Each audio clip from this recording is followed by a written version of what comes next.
UP के CM Yogi Adityanath एक ऐसी छवि वाले शासक हैं जो अपने राज्य में कुछ भी गलत होते नहीं देखना चाहते।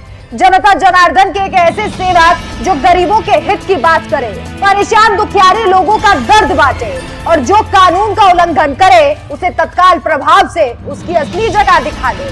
कुछ ऐसी ही छवि है योगी आदित्यनाथ की और उनकी इसी छवि को बनाए रखने में मदद करते हैं समय समय पर लिए जाने वाले उनके फैसले। ऐसा ही एक फैसला उन्होंने अवैध ढंग से हलाल सर्टिफिकेट देने के काले कारोबार को उत्तर प्रदेश में बैन करके लिया है। बीते शनिवार को ही सीएम योगी आदित्यनाथ ने मामले का संज्ञान लेते हुए हलाल सर्टिफिकेशन पर बैन के आदेश को जारी कर दिया है। इस आदेश के मुताबिक हलाल प्रमाणन युक्त खाद्य उत्पादों के निर्माण, भंडारण, वितरण एवं विक्रय पर तत्काल बैन लगा दिया जाएगा। क्या होता है हलाल सर्टिफिकेशन? हलाल सिर्फ मांस तक ही सीमित नहीं है। हलाल एक अरबी शब्द है जिसका अर्थ होता है कानून सम्मत या जिसकी इजाजत शरिया में दी गई हो। ये शब्द खाने पीने की चीजों, मीट, कॉस्मेटिक्स, दवाइयां आदि पर लागू होता है और हराम उसका ठीक उलट होता है, यानी वो चीज जो इस्लाम में वर्जित है। लिपस्टिक से लेकर दवाइयां तक सभी को दोनों भागों में बांटा जा सकता है। हलाल सर्टिफिकेट का मतलब है इससे उपभोक्ताओं को पता लगता है कि संबंधित प्रोडक्ट हलाल माने जाने के जरूरी मानकों पर पूरा करता है या फिर नहीं।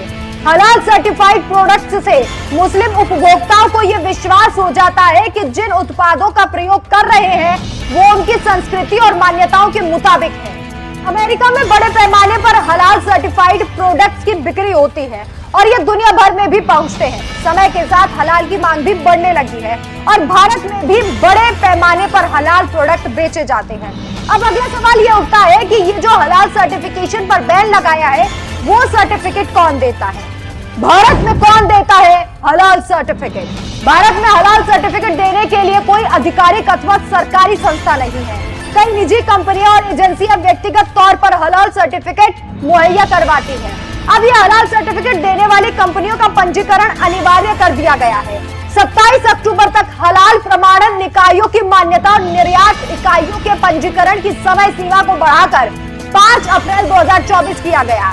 डीजीएफटी ने इसी साल 6 अप्रैल को आदेश जारी किया था कि मौजूदा हलाल सर्टिफिकेशन कंपनियों को 6 महीने के अंदर ICAS हलाल के लिए राष्ट्रीय प्रमाणन निकाय प्रत्यायन बोर्ड से मान्यता लेना जरूरी है।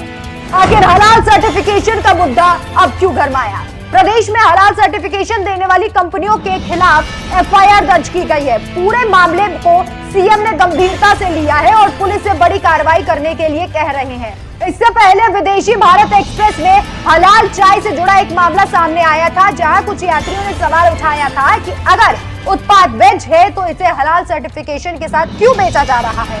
अगर ये सिर्फ मुसलमानों के लिए जरूरी है तो क्यों दूसरे धर्म के लोग इसे लेकर बाध्य हो? इन सब के बाद ही योगी सरकार ने हलाल सर्टिफिकेशन से जुड़े प्रोडक्ट्स की बिक्री पर बैन लगा दिया है। अब हलाल सर्टिफाइड खाने पीने का सामान उत्तर प्रदेश में नहीं बिक सकेगा। यह खाद्य आयुक्त कार्यालय के आदेश के बाद हुआ है।